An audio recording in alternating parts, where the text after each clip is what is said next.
Welcome to my home.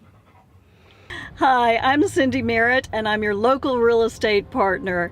And just like you, I live, work, and play in the Richmond, Virginia area and all around our wonderful surrounding counties. Today we are visiting with Michelle Mullins, our new friend, and she is the owner of Honest to Dog. Yes. And who do we have here?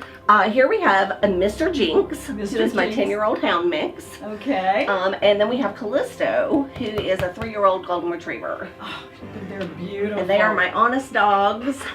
They're the inspiration for everything I do. Okay, well, tell me about Honest to Dog. Where did the name come from and what do you do? Absolutely. I actually love telling that story because it came about, I was going out on my own and starting my own training and behavior business, and looking for that name that just rang true for me. And so I decided to poll the audience. I asked some very close friends and family that have worked with me for a long time and knew me, kind of to write down just 10 or 15 words that they thought described me best, described my training style best, and just kind of made them think of me. And every single one of them that I asked at some point in their list included the word honest. Oh, okay. And thus Honest to Dog was born. Okay, all right. And Honest to Dog, you go to people's homes and you help them with their dogs and their behavioral issues and obedience training? Absolutely. Our goal is to bring out the best in your dog. So we really look for what fits in your lifestyle, what kind of lifestyle you're looking to lead with your particular dog. And every dog's an individual. So we deal with everything from your basic training, sits, downs, come when called, that sort of thing, to more difficult behavior issues like dogs that might be fearful, reactive, or even aggressive. So even when you have perhaps a rescue dog and they have abandonment issues or anxiety issues when their pet parent leaves and that kind of thing, you can work with that? Oh, absolutely. You know, it's not uncommon, especially for rescue dogs. They've often been in situations where they've been in a kennel for a while and that sort of thing. And we kind of go back to the basics with them a little bit, do some remedial house training because they might have lost some of that while they've been in, you know, their rescue situation, unless they were in a foster home or something. And then also with separation issues, because we get our dogs and we'll spend, you know, a couple days with lots of time with them, and then we have to go back to work, right? Right. And things like that. So just kind of making that transition easier, and then helping them if they have any of that separation distress that crops up from there. How long have you been in the pet business, in the training business, or dealing with dogs and animals? Sure. Well, I've certainly loved animals all my life since I was a little girl. I Me definitely too. have that story, right? Yeah, we do. We yeah. definitely have that in common. But for me, it really kind of took a turn probably about 15 years ago. I met an amazing mentor trainer here in Richmond, and she kind of took a chance on me and said, you know, hey, I can really see you doing this kind of thing, and mentored me. And then I've done a lot of education, both online and at conferences and workshops, and getting certifications and more education. Just over the last few years, I recently actually just became a certified dog behavior consultant. Oh. So I'm very excited about that. Does that make you a dog whisperer? No, actually, it makes me more certified than the dog whisperer. Oh, okay. Well, there you go. Well, can you show me some of the things that you do with your dogs and how you train them and stuff? Certainly. Well, I use a method called clicker training, often referred to as marker training as well. And if you've ever been to one of the marine parks and seen dolphins or whales or anything like that being trained with whistles and reinforcement of fish, it's basically the same concept. Okay. It's been around for a very long time.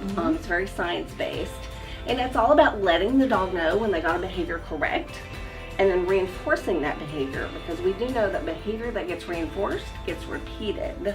We start with the basics. A hand target's nice because I can move her around to different locations with that. I can even use it to get her to come and called.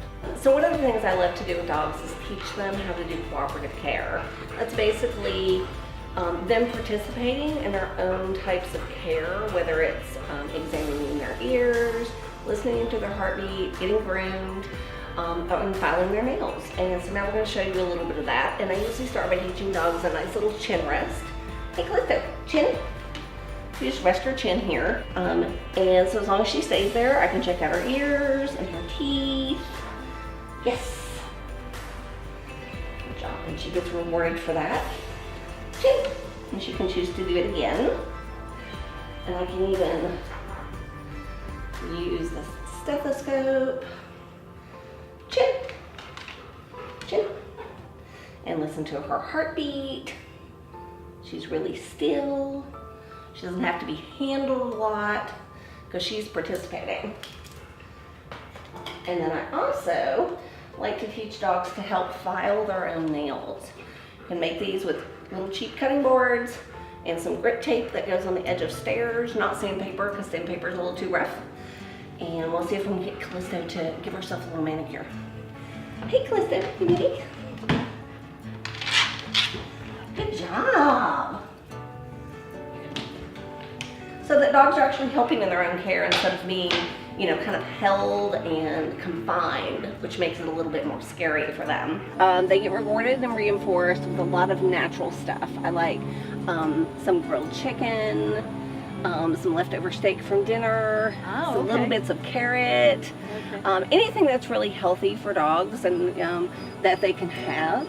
Makes great training treats as long as you make it really small. So that you can do lots of repetitions and practice. Try to avoid things like raw hides and pig's ears and things like that because those things don't digest well and they can get caught actually in their digestive tract and really cause foreign body problems and things like that. So I try to stay away from that kind of thing. Yeah, I've heard that rawhide is really actually bad for dogs, that you should not give them that.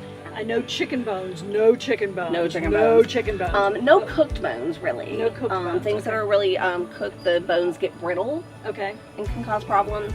Now, when you're walking with them, I know a lot of counties have leash laws. So it's really important if you don't have a fenced-in yard and you have to be walking your dog, that they learn to walk on a leash properly. Tell me what you do to make that happen for the dogs. Absolutely. Is it a certain side that they walk on, that kind of thing? Traditionally, for competition obedience, it's been the left side.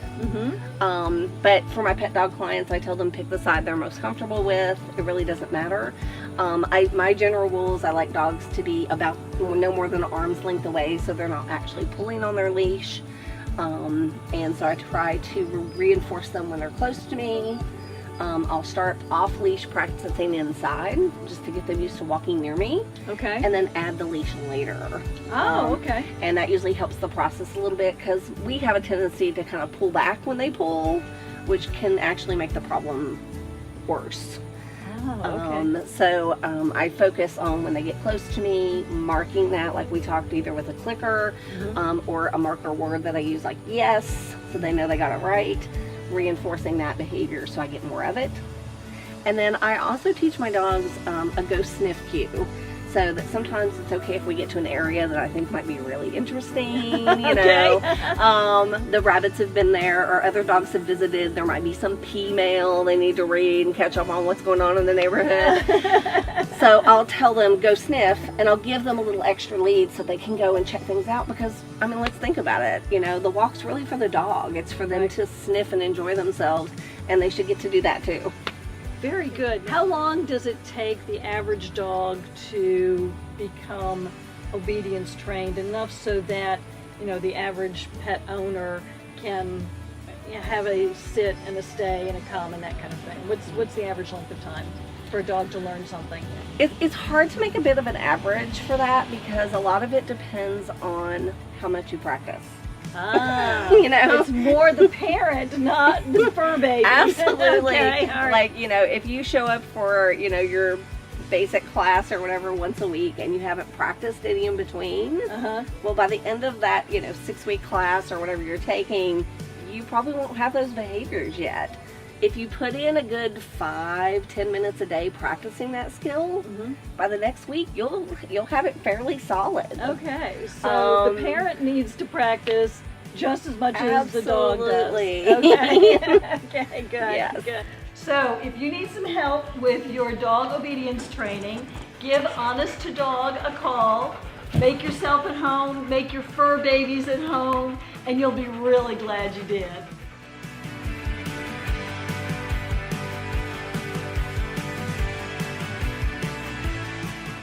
Cindy Merritt is nationally recognized as a leader in the U.S. real estate market. Of the more than 35,000 realtors in Virginia, the American Institute of Real Estate Professionals consistently ranks Cindy in the top 10 best realtors in the state.